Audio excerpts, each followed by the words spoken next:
أعوذ بالله من الشيطان الرجيم بسم الله الرحمن الرحيم الحمد لله رب العالمين الذي هدانا لهذا وما كنا لنهتدي لولا أن هدانا الله والصلاة والسلام على أشرف الأنبياء والمرسلين شفيع ذنوبنا وطبيب نفوسنا وحبيب قلوبنا أبي القاسم محمد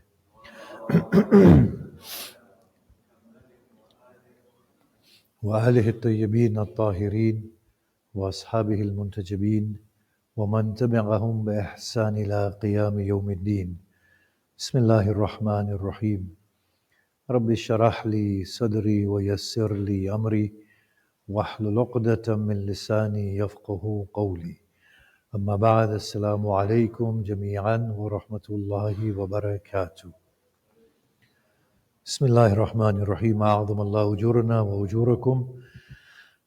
To continue from yesterday, the only reason we do not have a grasp of what being spiritual means is due to our inaccurate perspective on life.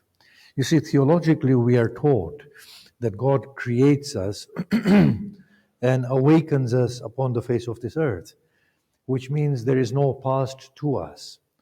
Now, if you were to start from that point, then that would make God very unjust indeed. Think about this carefully, and I'm going to be elaborately talking about this in Muharram, that why would he have all these scribes writing down our deeds? It's very unfair. He has given us this faulty nature that is prone to excesses and mistakes. He has given us a past that is not of our doing. We carry the past with us within our conscious mind. He's given us genes. He's made us black, white, Muslim, non-Muslim. Made us take birth in a household of criminals. Made us take birth in the household of the Prophet and the Imam. And then he expects us to be righteous and then to judge us and then says this is a favor. None of this makes sense. It's all very senseless.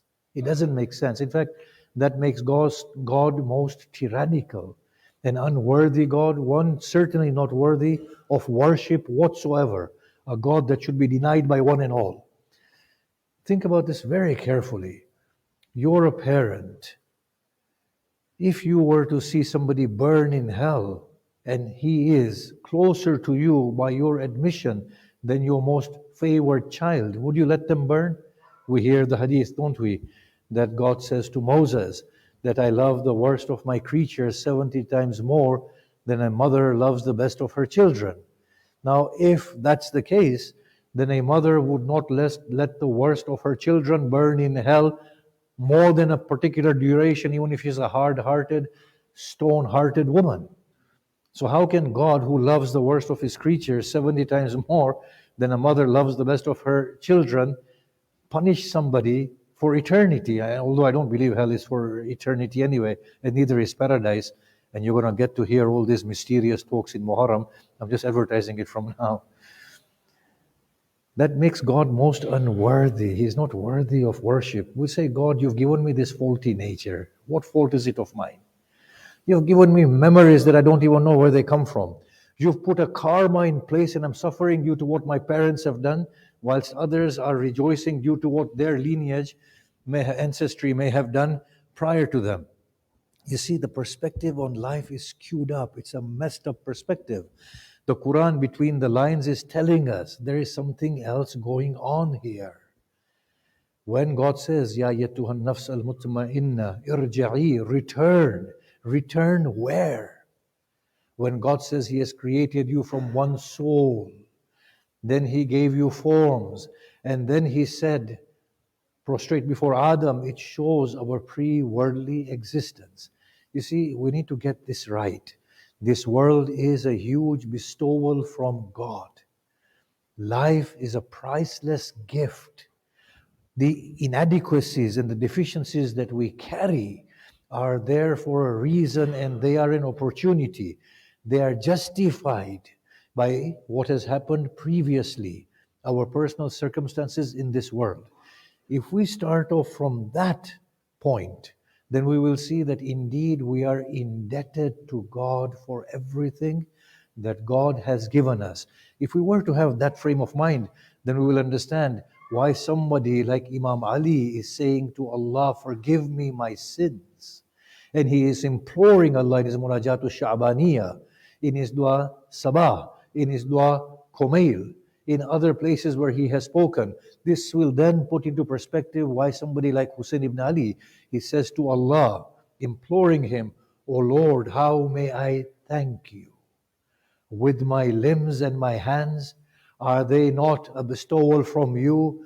And have I not transgressed against you after you having bestowed them upon me? Should I thank you by my mouth?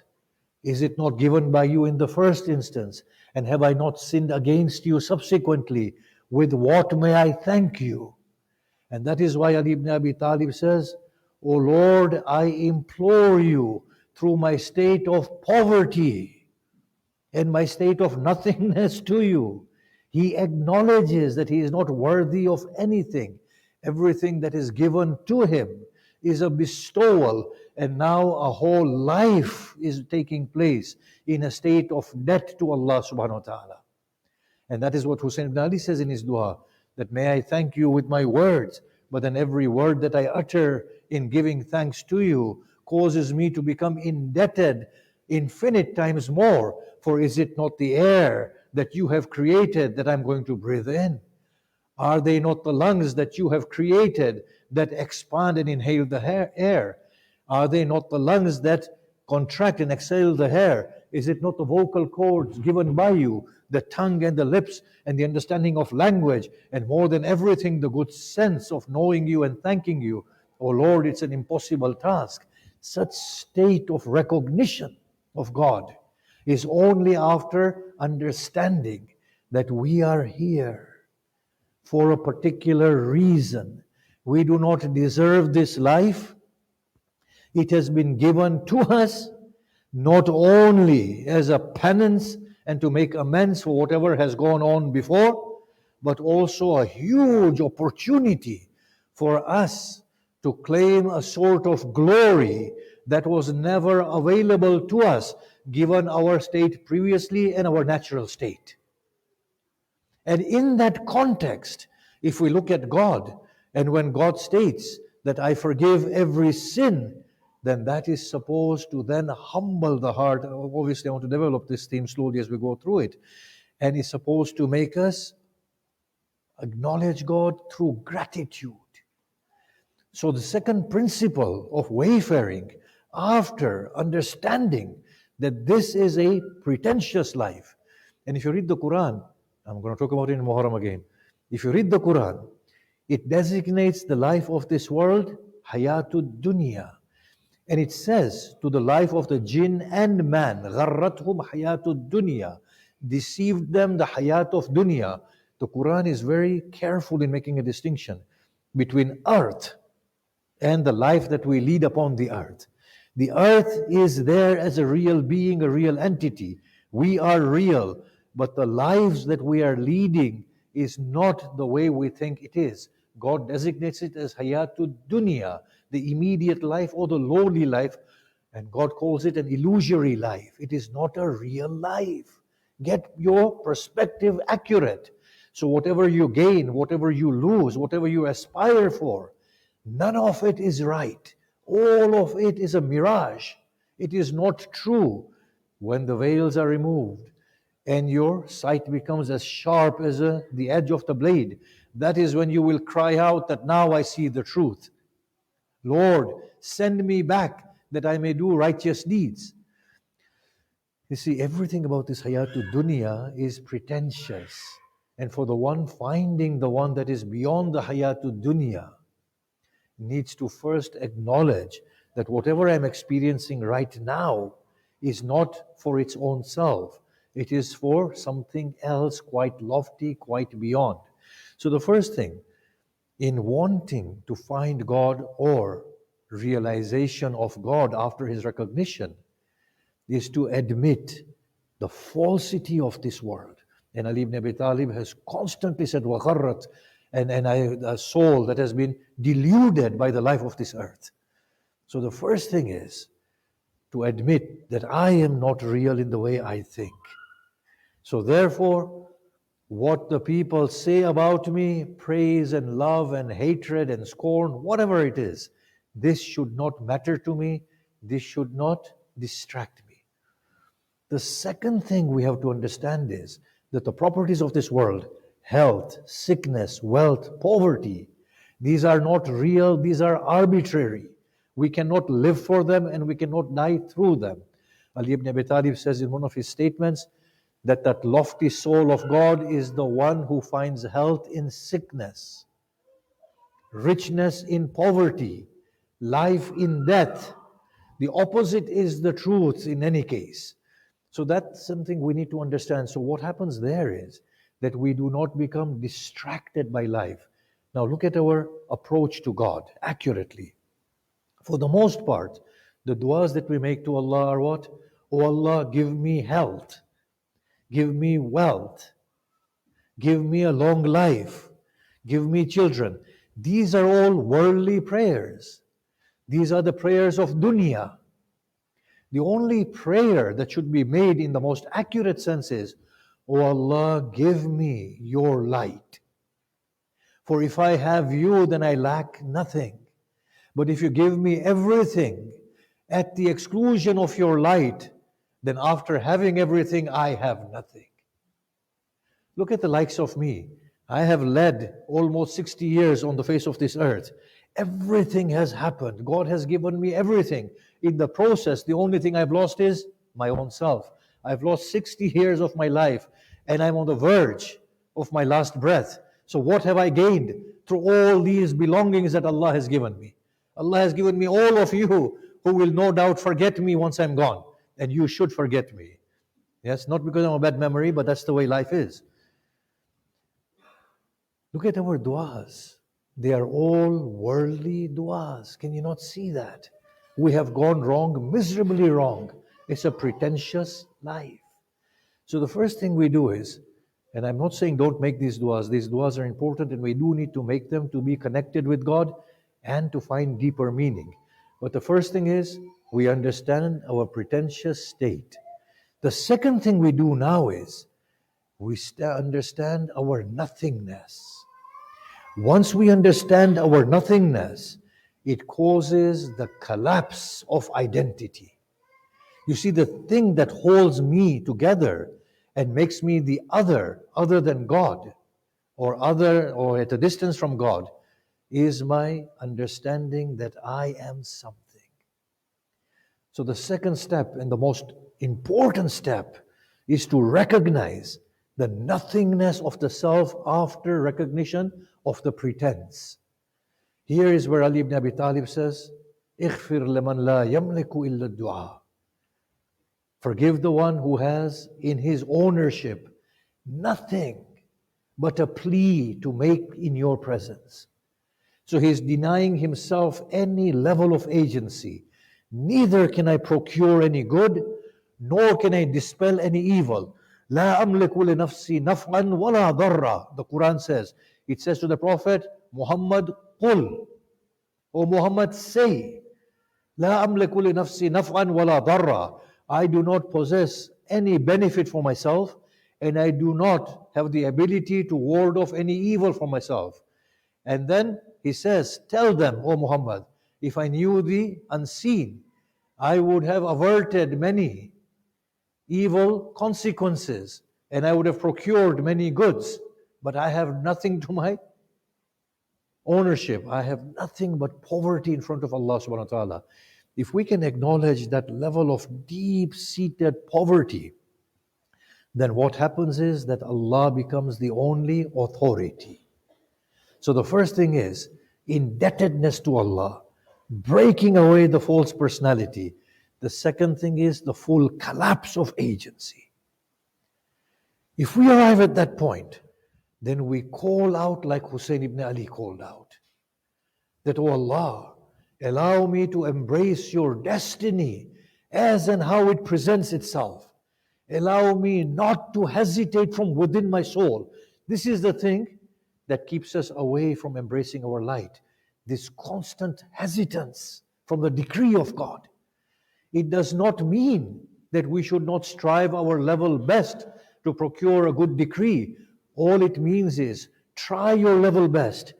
But when you understand that the opposite is becoming the truth, then embrace it as the decree of God and be pleased with that decree of God. As Hussein ibn Ali fights on the day of Ashura against all odds, he wants to secure the life of himself and his children, and he wants to win the battle. He is expecting some miraculous intervention. When it becomes very clear that God has not destined that for him, he says, "Oh Lord, then keep me pleased with what you have decreed. And I am surrendered to your command." That should be the state, that we try our level best, but we embrace the decree of God as it begins to unfold.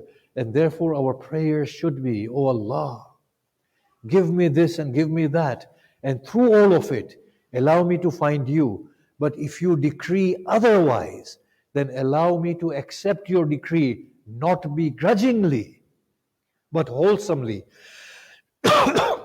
with full confidence that whatever you decree for me is better for me than what I think of my own, than what I think is good for my own self." Think about this carefully. If we understand God to be the one with absolute knowledge, can we recite salawat? Now, when you are distorted in your minds, then my thoughts become distorted. Yes, I actually feed off you. So become calm in your souls. Stay here. The decree of God is the children will run around, walk around, but you have to be focused on me. Okay? And now, inshallah, I can then continue with this. If we have this knowledge that Allah subhanahu wa ta'ala is a parent, He's an authority, He loves us, He decrees only what is best for us. If we have this knowledge that every breath is a gift from God and He has kept us here and kept us alive, if we have this knowledge that what we can't forgive of ourselves, God will forgive of us. If we have this confidence that I can't face my own image in the mirror, but God can look at me and embrace me and smile at me. And if we have this belief that the sins that I have committed, I don't have the strength to look at them, but God looks at them and knowingly turns a blind eye to them and conceals them from the proximate angels, as we read in Dua Kumail. If we have all of that knowledge, then surely it becomes easier for us to surrender to the decree of God. Doesn't it? That, "Oh Lord, when you are all of these things, then allow me to surrender." Sometimes it actually feels good. When people swear at you, oh my goodness, it's the biggest liberation from the false idol. It's the breaking of the idol. Please expose me. Curse me. Swear at me. And I'm forgiving everybody for doing that. I'm not saying me, every one of us. And I forgive everyone for doing that, because it is breaking the inner idol. I don't have to live up to a pretense anymore. I don't have to struggle to create a public image anymore. Do it. Abandon me. For in that is my release. In that I find my God. To come to that point of absolute nothingness and to acknowledge Allah is the authority. And that is where the journey begins. And I want to talk about one more thing. Now look at Imam Ali's dua. How beautifully it's constructed. I'm going to revisit it in a minute again. Munajat of Muttaqeen. He gives all the beauty to God and attributes all deficiencies to himself. You are the owner, I am the owned. You are God, I the creature. You the guide, I am the one who is lost. You the forgiver, I in need of forgiveness. You the sustainer, I the one who needs to be sustained. Oh Lord, when I've acknowledged all of this, and I know all of this, then in that case, you are the only one I can turn to. And when I turn to you to have mercy upon me. What is this mercy that Ali is asking for? Is it mercy the way we understand? Forgive my mistakes and forgive my sins? No. It is the most in-depth notion of mercy. Relieve me of my own self. Because I am the sin. I am the mistake. I am the waywardness. I am the state of poverty. When you remove me from me, then the only thing left is the emergence of you as you. There's a beautiful poem attributed to Imam Ali, and I'm no doubt that everybody will say it's inauthentic. But I'm going to say it because it sounds like Ali to me. He says, "Oh Lord, how can you be encompassed by a place? When there is no place, there is you. How can you be known by any state? For you are the one who gives every state its status.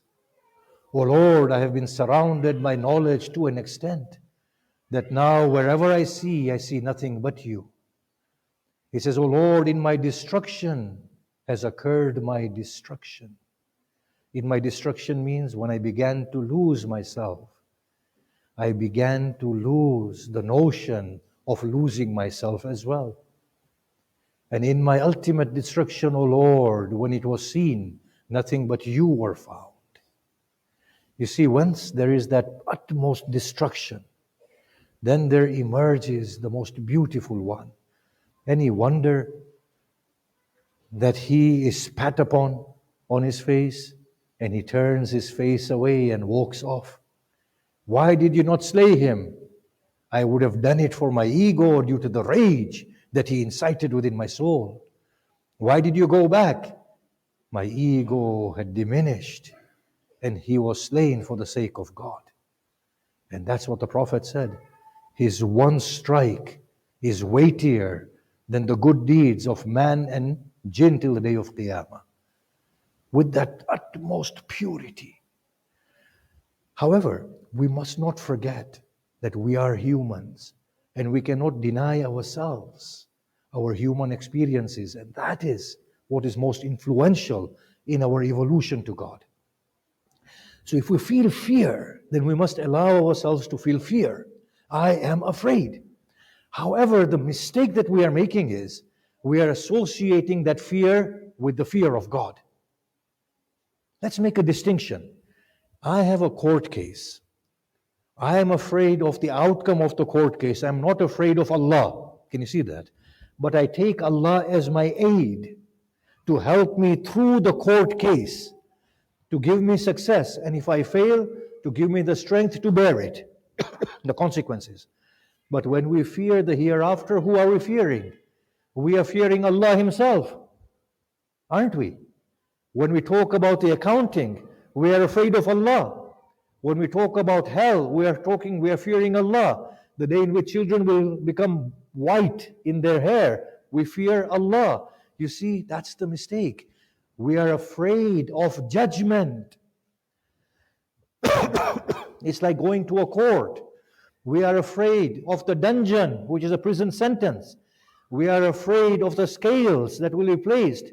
In all of this, we should say to Allah, "Oh Allah, I need you by my side when I go through those very horrific events." It's not the fear of Allah. It's the fear of the consequences of what we have done when we are brought before our court, and when the prosecutor is brought there, and when the witnesses are presented before us, which are our own limbs and our own tongues. At that point we are saying, "Oh Allah, this is where I need you most." And that is what Ali says. أسألك الأمان يوم لا ينفع مال ولا بنون إلا من أتى الله بقلب سليم. I am not afraid of you, Allah, in my grave. I need you. I'm afraid of the grave. I'm not afraid of the darkness. I'm not afraid of you. I'm afraid of the darkness. I need you as my light. I am not afraid of you. I'm afraid of loneliness. I need you as my companion. I'm not afraid of the constriction. I'm not afraid of you. I'm afraid of the constriction of the grave. I need you to be my expanse, O Lord. This is what Ali says. Shall you see me being flung in the flames of fire? If indeed you can see me, then I'll call out to you and I'll plead to you, Aina kunta ya wali al-mu'mineen. Where are you, O friend of the faithful? Ya sarikh al-mustasrikhin. O the one who listens to the pleas of those who call out to him in desperation. Ali sees Allah not the one that he is afraid of. Ali sees Allah as the one who will give him security during those frightful events. So be true to this fear, but turn it into a means of reaching God. I'm going to say this again. Acknowledgement of a state of pretentiousness, acknowledgement of a state of poverty before God, and nothingness and lack of agency, accepting Allah's decree, and being true to our emotional states and finding Allah in all of these beautiful states. Ali, how wonderful an Imam he is. On an occasion he is unwell. Hassan says to him, "O father, allow me to conduct your task on this night. Allow me to go and feed the poor."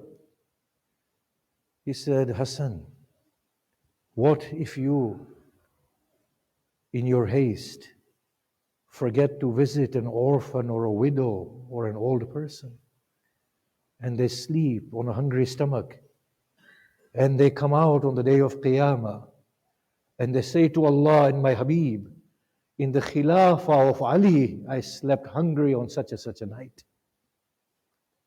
Hassan, you rest, let me do my duty."